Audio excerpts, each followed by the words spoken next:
Hello mga sir, ngayong araw ito yung ating mga ginagawa today. Ayan, medyo marami. Itong mga pisa na to ay pisa ito ng Honda Supremo na TMX. Nagpalit tayo ng connecting rod dahil bumaluktot yung connecting rod. Gawa kasi ng nabasag yung kanyang piston. Saan yung piston niya? Ito. Yan, kaya inoverhaul natin to. Ayan o. Kaya inoverhaul natin to. Hindi ito original mga sir. Aftermarket yung kinabit. Kumbaga bagong gawa pa nga lang to eh. Kaso sumabog. Hindi sa amin ang gawa to. Kasi kung sa amin yan, matik, magbibigay kami ng warranty dyan. Tapos isa sa mga inoverhaul natin yung connecting rod nya ito. Yan, bumaluktot. Hindi ko alam kung bakit bumaluktot o kung bakit na kung bakit nabasag. Tapos ito nadamay, bumaluktot din to. Yung isa sa pag-ikot ko pa lang, kita nyo naman. Ayan. At isa sa mga sinabi rin namin na may isa pang problema, stator niya mga sir.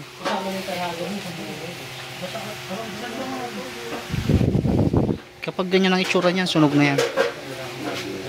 Sinabi na namin kasi ganyan na daw simula nung daw ayun, basta sinabi namin in case na magkaroon ng shutdown yung kanyang makina or nawala ng kuryente, yan na po yung problema. Pag si Supremo kasi mga sir, isa yan sa mga laging problema, si stator. Madalas ko ma-encounter yung nasa Honda ako, kaya ginagawa ko dyan. Yung iba kasi pinapatay yung ilaw na dapat kapag ginawa ng Honda Philippine na automatic headlight, dapat niya na dapat ang pinapatay. Kasi pag pinatay mo yun, nakadesign yung stator niyan para doon mag-overload, bumibigay.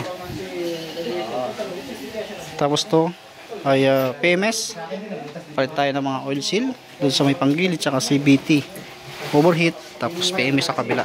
At marami pa tayong ginagawa pa dyan sa kabila or waiting pala. Totally kaka-uwi ko lang din galing La Union. Tuloy wala pa ako tulog. Eto, ilinisan mga rintos. Tapos may assemble na ngayon para makuha na rin. Tapos meron pa tayo isang overhaul na click. Kaya kung sakaling magpa-service kayo mga sir, araw ng Sabado or Linggo, agahan nyo na lang kasi marami po yan. Kahit mga normal na araw, medyo marami na rin nagpapagawa. Kasi wala po kaming reservation. First come, first serve po kayo mga sir.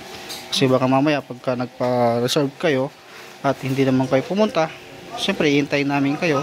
Kawawa naman yung maagang pumila na malayo pa yung mga pinanggalingan. Ayan yung chassis ng Supremo. Ito, simbolo na rin to. Okay, natagalan to kasi puro second-hand yung binibiling pisa. Kaya tatapusin na rin natin to.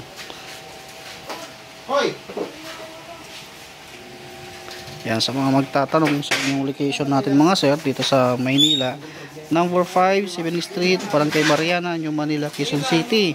At meron din tayong shop sa Norte, San Joaquin Norte, Agulo nyo naman yung kabilang shop natin. Pero kapag